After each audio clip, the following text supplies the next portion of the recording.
Hello दोस्तों, मैं आशुतोष कुमार। आप देख रहे हो सबका नॉलेज यूट्यूब चैनल।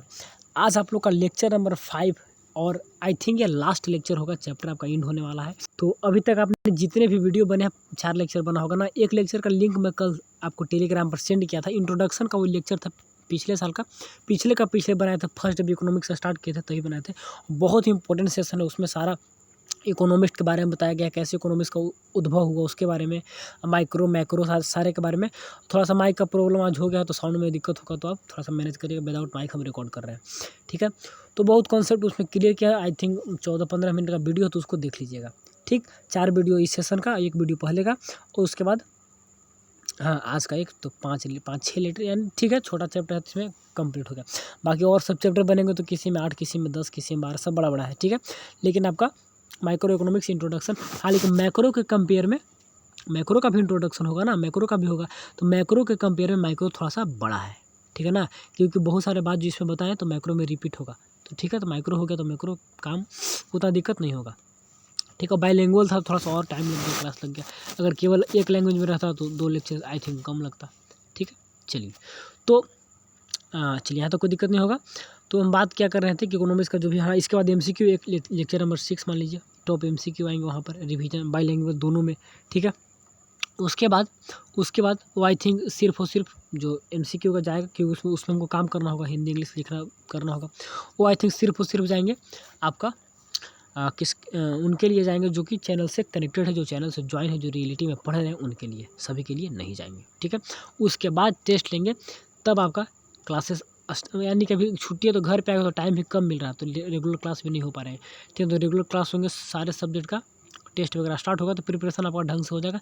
रिजल्ट भी आ जाए, 9th क्लास का भी रिजल्ट आ गया ना, तो उसके बाद आप लोग का रिजल्ट भी आ जाए, तो उसके बाद क्लासेस और ढंग से अच्छे से होंगे। सारे के सारे सिलेबस भी तो कंप्लीट कराना है ना। उसके बाद टेस्ट, लास्ट में ज़्यादातर टेस्ट होंगे, अभी बहुत ही कम होगा, लेकिन रिवीजन वगैरह चलते रहेगा। आप सारे टीचर से कनेक्ट हो जाएगा, सारे का मैं आपको जो वही क्या बोलते हैं, सारे टीचर वीडियो बनाएंगे, एक बना के उसमें अपन नंबर शेयर करेंगे।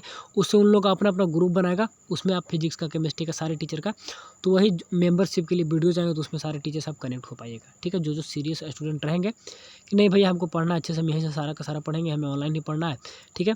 पैसा भी तो ज़्यादा आपको 30 रुपये लगेगा ना ज्वाइन करने में। सोचिएगा भैया पैसा लग रहा है, ज्वाइन करने में पैसा नहीं लग रहा है। क्यों नहीं लग रहा है? आप 30 रुपये दीजिएगा तो सारा सब्जेक्ट ही पढ़िएगा, सारा सब्जेक्ट हर एक टीचर से कनेक्ट हो जाइएगा, ठीक है। 30 रुपये का कॉपी भी खरीदिएगा तो 1 मंथ आई थिंक चलेगा, नहीं भी चलेगा। ज़्यादा पैसा नहीं है, इसलिए पैसा ले रहे हैं, इसलिए कनेक्ट करा रहे हैं कि रियलिटी में देखना चाहते हैं कितने बच्चे पढ़ रहे हैं, ठीक है ना। पिछले साल तो सारा सेशन फ्री ही था, लेकिन पिछले साल का परेशानी हम समझ रहे हैं। बहुत सारे डिस्टर्ब इतना करता है ना, मत कहिए, ठीक है। और ख़ास करके लाइव क्लासेस जब होते हैं तब, तो लाइव हम तभी लेंगे जब रिवीजन कराएंगे, और रिवीजन कराएंगे तो सिर्फ और सिर्फ अपने जो रियलिटी में जो स्टूडेंट पढ़ रहे हैं तो उन्हीं को रिवीजन कराएंगे, ठीक है। ज़्यादा परेशानी होगा फिर नहीं, ठीक है। चलिए, तो डिस्कशन करने लगते हैं तो टाइम भी थोड़ा सा वेस्ट हो जाता है। बाकी डिस्कशन के लिए मेरा भी नंबर का जल्दी, बहुत जल्द वीडियो जाएगा, तो उसी में दिया जाएगा। तो एक अलग ग्रुप में बना दिया हूँ, कुछ स्टूडेंट जो मेंबरशिप ले लिए हैं तो ज्वाइन भी हैं, वो ज्वाइन इसमें है, ठीक है। तो आप लोग को भी कर दिया जाएगा। चलिए, तो आज थोड़ा सा पढ़ लेते हैं, उसके बाद क्लास लास्ट है, तो वीडियो छोटा बनेगा, तो इसीलिए थोड़ा सा इंट्रोडक्शन वगैरह बता दिए, कर दिए। बाकी अभी कमेंट आप कर सकते हो, कोई दिक्कत होगा तो कमेंट वगैरह करिएगा। तो यहाँ के बाद आज का जो सेशन है डायरेक्ट हम लोग वहीं से चलते हैं, उसी PDF में जो पढ़ा दिया गया है, ठीक है। डायरेक्ट हमको क्लास जहाँ पे एंड किए थे, लास्ट क्लास है, तो 1-2 टॉपिक बचा है, बाकी हम लोग खत्म कर दिए। वही सब टॉपिक, जो टॉपिक पढ़ लिए वही सब टॉपिक रिपीट होगा क्लासेस। चलिए, तो टेलीग्राम पे इसको भी सेंड कर देंगे। क्या नाम है उसका, मणिकर्णिका, या क्या नाम है उसका नाम भूल जाते हैं। तो कमेंट की थी, तो हम बोले कि सर कल क्लास खत्म होगा तो उसके बाद टेलीग्राम पर नोट्स को सेंड कर देंगे।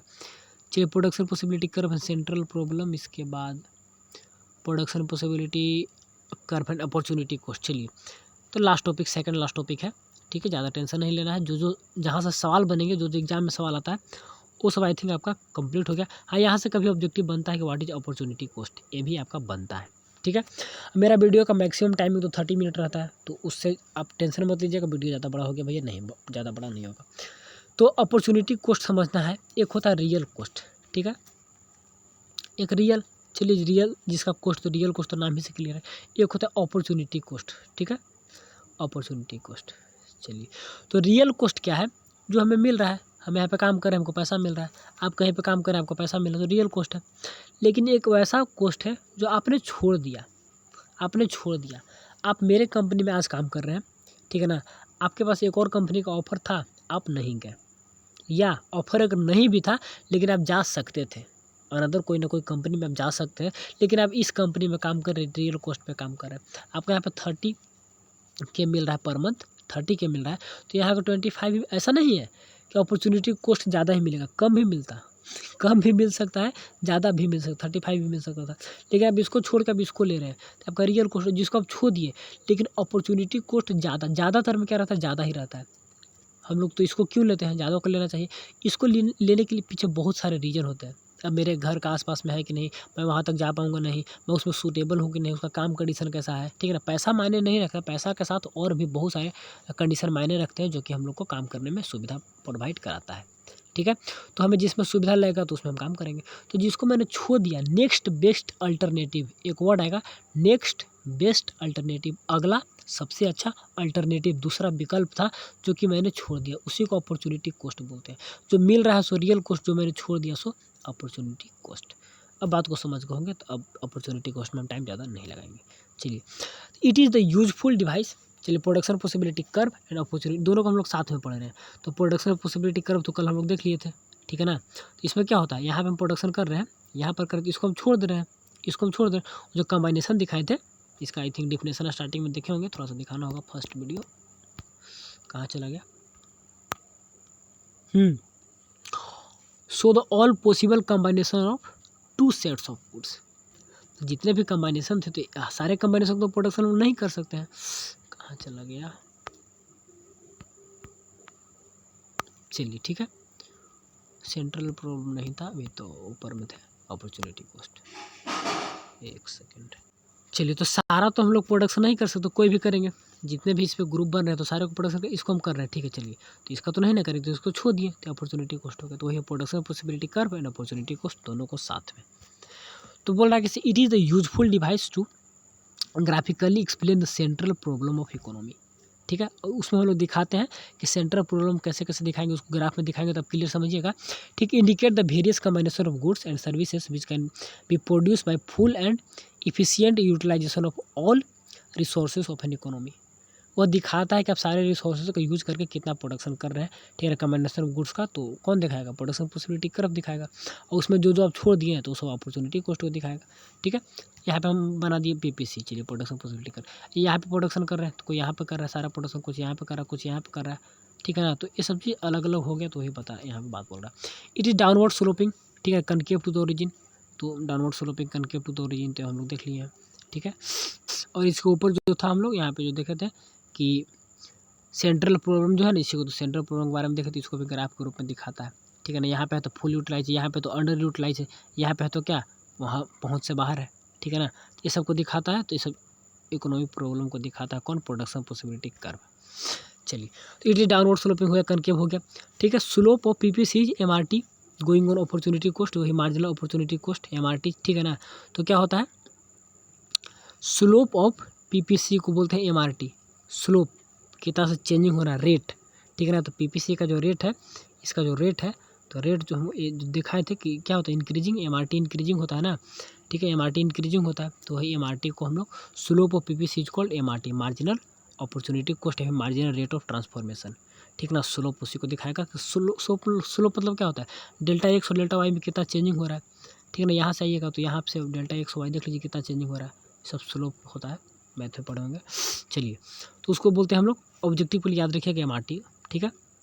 The slope of PPC is increasing, बढ़ता हुआ क्यों होता है, showing that the if the country has the wants to produce more goods of X it have to give increasing क्या है, नंबर ऑफ वाई। अगर एक्स को प्रोडक्शन आपको ज़्यादा करना है तो गिव अप करना होगा, वाई को कम छोड़ना होगा, त्यागना होगा, ये सब पहले बता दिया है। It is called the law of increasing marginal opportunity cost, इसी को बोला जाता है law of increasing marginal opportunity cost.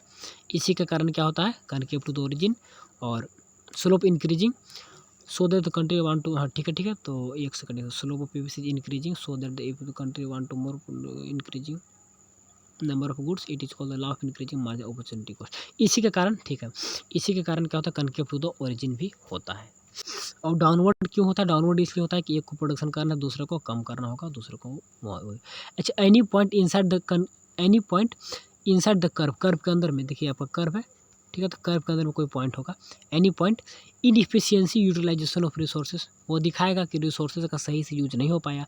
And any point outside the curve, curve के जो बाहर रहेगा पॉइंट, ठीक है ना, तो अनअटेंडेबल बिकॉज स्कार्सिटी ऑफ रिसोर्सेज, तो यहाँ पे रहेगा तो हमेशा प्रोडक्शन कहाँ पे होगा, हमेशा यहाँ पर होगा, ठीक है ना। यहाँ पे क्या स्कार्सिटी ऑफ रिसोर्स से पहुँच नहीं पाएंगे, ठीक है ना, अनअटेंडेबल है, ठीक है। और यहाँ पे क्या इनएफिशिएंस यूटिलाइजेशन, यहाँ पे रिसोर्सेज का अच्छे से यूटिलाइज नहीं हो रहा है, ये सब छोड़ दें तो अपॉर्चुनिटी कॉस्ट हो ना गया, और प्रोडक्शन पॉसिबिलिटी कर्व पे जो हो रहा है तो दोनों को मिला कर दिखा रहा है, ठीक है।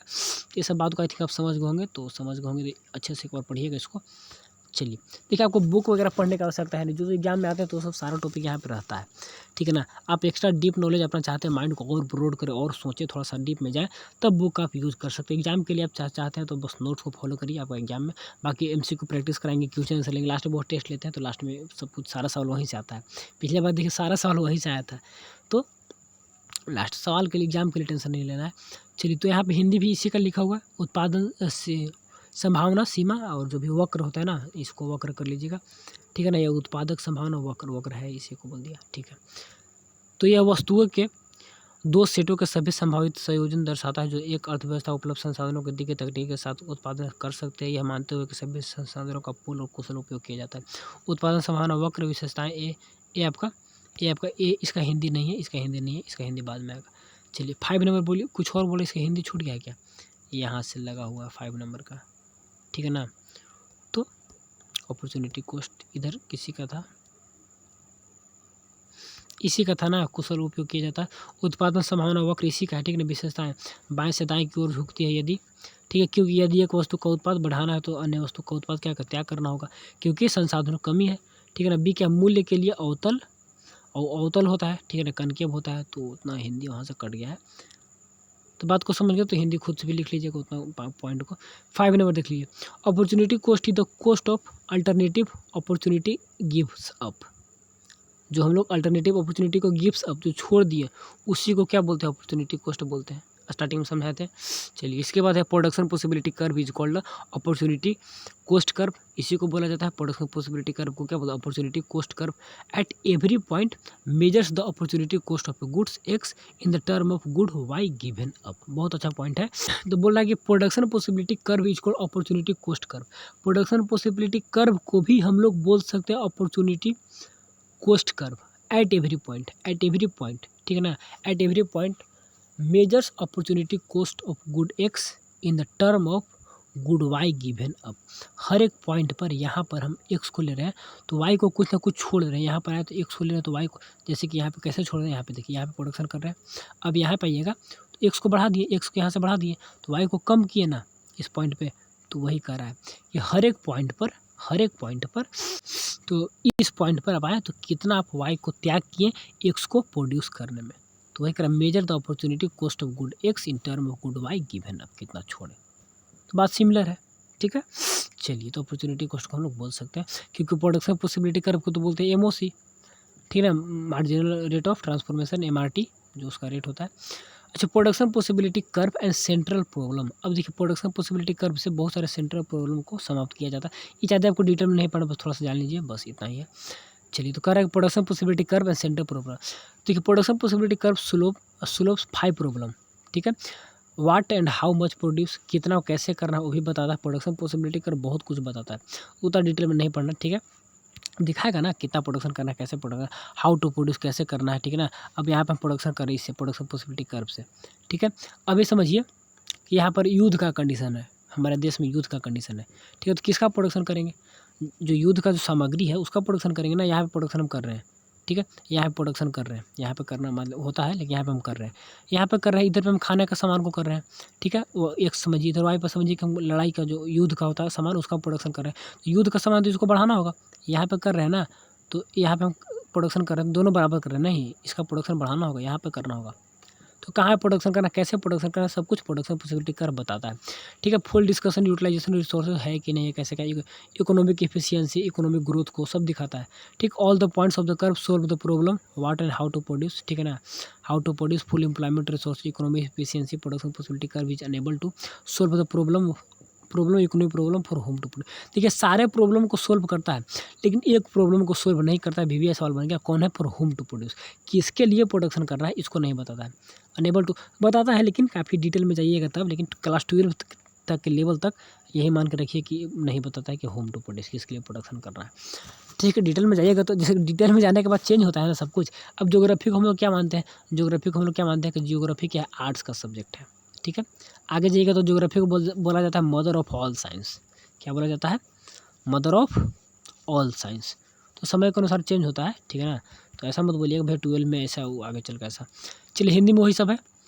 अवसर लागत, अवसर लागत, ठीक है ना, वकाल्पक अवसर लागत, ठीक है। उत्पाद संभावना वक्र को हर बिंदु पर, देखिए हिंदी आप लोग बुक वगैरह पढ़ रहे होंगे, किताब वगैरह पढ़ रहे हो, तो कुछ वर्ड इधर उधर मिलता होगा तो आप मैनेज करिएगा, क्योंकि हिंदी मैंने पढ़ा नहीं हूँ, ठीक है ना। ये गूगल से ट्रांसलेट किया रहता है हिंदी, क्योंकि हिंदी हम खुद से नहीं पढ़े हैं, ठीक है, तो आपको नहीं समझ में आता उतना, और हम जानते भी नहीं है। तो इसीलिए हिंदी आपको कुछ वर्ड आपको अलग मिलेगा, बुक में कुछ और होगा, तो उसको मैनेज करिएगा, सुधारिएगा, ठीक है। बाकी सेंस जो समझाना चाहेंगे बुक में वही रहेगा, यहाँ पर वही रहेगा, इंग्लिश का भी वही रहेगा, सारा सेंस वही रहेगा। तो आपको सेंस समझना है, बाकी तो एग्जाम में खुद से भी लिख सकते हैं, ठीक है। बाकी हिंदी वो ऐसा नहीं कि गलत हिंदी रहता है, सही रहता है। उत्पादन संभावना वक्र को हर बिंदु पर अवसर लागत वक्र कहा जाता है, जो कि एक्स की, ठीक है, अवसर लागत को छोड़ेगा वाई के संदर्भ में मापता है। तो उत्पादन संभावना वक्र को हर बिंदु पर अवसर लागत वक्र कहते हैं, हर बिंदु पर, इसका इस बिंदु पर, और क्या डिटेल में समझा दिए थे, इसको हम बोल सकते हैं अवसर लागत वक्र, ठीक है। चलिए उत्पादन संभावना वक्र केंद्रीय समस्याएं, तो वही है उत्पादन संभावना वक्र 5 समस्याओं को हल करता है। क्या और कितना उत्पादन करना है, कैसे उत्पादन करना है, और संसाधनों का पूर्ण उपयोग, आर्थिक दक्षता और आर्थिक विकास वक्र पर सभी बिंदु का क्या और कितना उत्पाद करें, ठीक है ना, कैसे उत्पाद करें, संसाधनों का पूर्ण रोजगार, सारा कुछ उसमें दिखाता है प्रोडक्शन प्रोडक्ट का। आर्थिक दक्षता की समस्याओं को हल करता है, ठीक है। उत्पादन संभावना वक्र आर्थिक समस्याओं को हल करने में असमर्थ है, ठीक है ना, कि किसके लिए उत्पाद की, इसको सेंट्रल प्रोडक्ट को नहीं करता, बाकी सारे को करता है, ठीक है। देखिए जो इंग्लिश में समझा तो हिंदी में ऐसा नहीं कि अलग है, वही सब रहता है। कहीं कहीं कुछ वर्ड आपको लगेगा कि इसे नहीं भी इसके जगह पे होना चाहिए था, तो आप उसको कर लीजिएगा। चलिए तो इसी के साथ क्लास आपका एंड होने वाला है। लास्ट टॉपिक है way to solve the fundamental problem in the capitalist and socialist, capitalist and planned economy. अब प्लान्ड इकोनॉमी कैपिटलिस्ट इकोनॉमी में कैसे fundamental problem solve in capitalist and planned economy में कैसे किया जाता है सोल्यूशन को। और तो प्लान्ड इकोनॉमी कैपिटलिस्ट इकोनॉमी आपको डिफरेंस वगैरह स्टार्टिंग में बताया गया है, तो सब टॉपिक तो पढ़ना ही होगा, ठीक है ना। इसको क्या बोलते हैं? सोशलिस्ट भी बोलते हैं। तो कह रहा है कि कैसे फंडामेंटल प्रॉब्लम को, way to solve fundamental problem या फिर इकोनॉमिक प्रॉब्लम, तो कौन कौन से रास्ते हैं सोल्व करने का, तो उसके बारे में। इन द मार्केट ओरिएंटेड और capitalist economy the fundamental problem are the solve by the market mechanism, ठीक है ना। मार्केट मैकेनिज्म, प्राइस मार्केट में क्या चलेगा, कहाँ पे प्राइस ज़्यादा है, ठीक है। Price is influence by the market force of demand and supply, ठीक है। तो प्राइस कैसे, डिमांड एंड सप्लाई के तहत प्राइस निर्धारण होगा, जहाँ पे ज़्यादा डिमांड है तो वहीं पर सप्लाई, वहीं सब कुछ होगा। This force help us to decide what and how for whom to produce, क्या करना है, कितना करना है, किसके लिए करना है, तो सारा कुछ वहाँ पर प्रॉफिट, बात को समझ लेना, उसी के अनुसार सारा कुछ निर्णय लिया जाता है। In the plan economy all the economic problem decision regarding the what how to produce whom to produce, सारे के सारे जो भी है सेंट्रल प्रॉब्लम यही आता है, for whom to how to, ठीक है, जो स्टार्टिंग में दिखाए थे। 3 है, लेकिन 3 में आपका एलोकेशन ऑफ रिसोर्सेज का जो पार्ट है ना, तो यही आपका सबसे मेन है। कैसे मेन है, तो पढ़ाते वक्त बताया था कि इसी से वो आगे का भी काम होगा। फुल यूटिलाइजेशन ऑफ रिसोर्सेज था ना, और एक क्या था, first allocation of fuller utilisation, और एक और था फुल एम्प्लॉयमेंट आई थिंक था ना, तो उसको देखिएगा चार्ट को। चलिए अब एक सेकंड याद करते क्या था, I think growth of resources था। तो सब कुछ तभी होगा जब ये सब काम होगा, फुल यूटिलाइज तभी होगा, सब एलोकेशन ऑफ रिसोर्सेज अच्छे से होगा। Solve by the state authority planning में, देखिए यहाँ पे सेंट्रल प्रॉब्लम कैसे सोल्व होगा, वहाँ पे थोड़ा सा प्राइस मैकेनिज्म मार्केट फोर्स के साथ, ठीक है, solve by the market mechanism, price mechanism. लेकिन यहाँ पे कैसे होगा, solve by the planning commission, NITI Aayog, आज जानते होंगे national institute for transforming India, तो इसके चलते होता है, इसके अब तो प्लानिंग कमीशन समाप्त हो गया। चलिए तो इकोनॉमी प्लानिंग, देखिए लास्ट में सब है ना, economy planning replaces the price mechanism, इसको हटाता है, प्राइस मैकेनिज्म को हटाता है, इकोनॉमी प्लानिंग से होता है, ठीक है।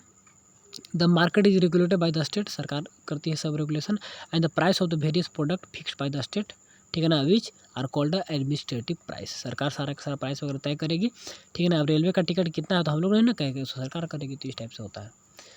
तो लास्ट में कुछ एग्जामिनेशन पॉइंट ऑफ व्यू से कोई भी टॉपिक इंपॉर्टेंट है नहीं लास्ट का ये सब, ठीक है ना। ये सब जो स्टार्टिंग में पढ़े तो वही सब कॉन्सेप्ट को यहाँ पे डिटेल में एनालाइज कर दिया है, ठीक है ना। ये सब एनालिसिस को अच्छे से समझ रहे होंगे तो बहुत अच्छा, नहीं भी समझ रहे होंगे तो उतना ज़्यादा दिक्कत टेंशन वाली बात है नहीं, ठीक है। चलिए, तो ये सब काफ़ी डिटेल था। पूंजीवादी और नियोजित अर्थव्यवस्थाओं में मूलभूत समस्याओं को हल करने के उपाय, ठीक है ना। तो उपाय क्या क्या है देख लीजिए। बाजारोन्मुख या पूंजीवाद अर्थव्यवस्था में मूलभूत समस्याओं का समाधान, ठीक है ना, बाजार तंत्र द्वारा किया जाता है। मूल्य, मांग और आपूर्ति की बाजार शक्तियों में प्रभावित होता है। यह ताकतें हमें यह तय करने में मदद करती है कि क्या, कैसे और किसके लिए उत्पादन करना है।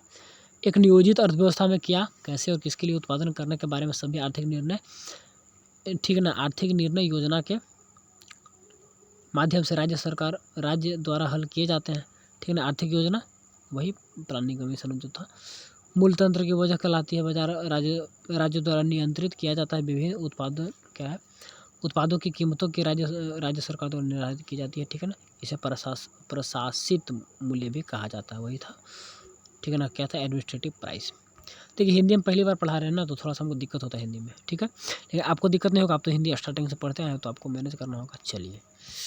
चलिए बाकी तो हाँ, एक और यहाँ पे ग्राफ लगा दिया ताकि आपको समझने में बेटर हो, अच्छे से समझ पाएँ। चलिए, इसमें क्या है, इसमें बस दिखाया हुआ है कि आप प्रोडक्शन पॉसिबिलिटी कर्व से सेंट्रल प्रॉब्लम को कैसे दिखा सकते हैं। यहाँ पे देखिए ग्रोथ ऑफ रिसोर्सेज बाहर हम दिखा दिए, ग्रोथ हो रहा है। इसमें क्या है, इसमें फुल यूटिलाइजेशन को दिखाएंगे सारे ABCD, ठीक है। तो यहाँ पे क्या, फुल एम्प्लॉयमेंट ऑफ रिसोर्सेज, सारे अच्छे से काम कर रहे हैं, एम्प्लॉयमेंट में रिसोर्सेज लगे हुए हैं।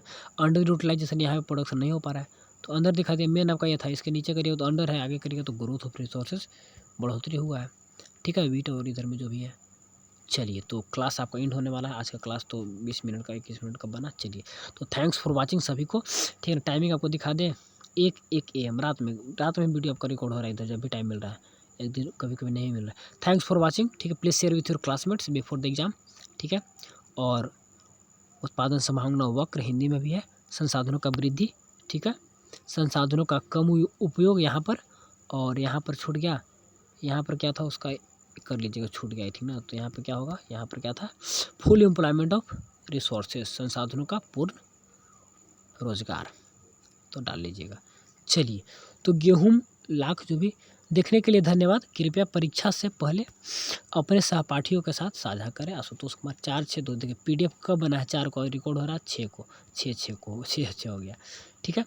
तो PDF में टाइम लगता है थोड़ा सा, उसके बाद। चलिए, आशुतोष कुमार, तो यहाँ से बस आप लोग को सपोर्ट दिखाना है, सभी को दिल से लव यू, थैंक यू, ठीक है। कोई दिक्कत नहीं, कोई परेशानी नहीं। रिजल्ट हम लोग को टारगेट वही माइंड में है कि तो फुल में फुल मार्क्स लाना है, तो किसी भी हाल में।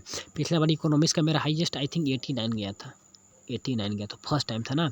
इस बार इसको 99 कर देना है, इस बार 99 कर देना है, ठीक है।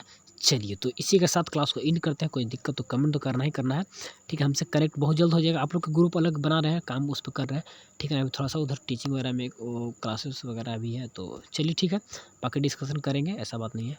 चलिए, तो ऑल द बेस्ट। सारे सब्जेक्ट को पढ़िए, सारे सब्जेक्ट को फोकस करना है। ऐसा नहीं कि आप एक सब्जेक्ट नहीं करिएगा तो दिक्कत हो जाएगा, लास्ट में पढ़ेंगे भैया, ऐसे पढ़ेंगे भैया, नहीं। जो टॉपर रहता है, जो तेज रहता है, वो स्टार्टिंग से सारे पे मेहनत करता है, सारे पे काम करता है, ठीक है। तो सभी को ऑल द बेस्ट, दिल से love you, thank you. Please share with your classmates, support दिखाएं, मेरा सपोर्ट फुल रहेगा, ठीक है। चलिए, बाय सभी को, ऑल द बेस्ट।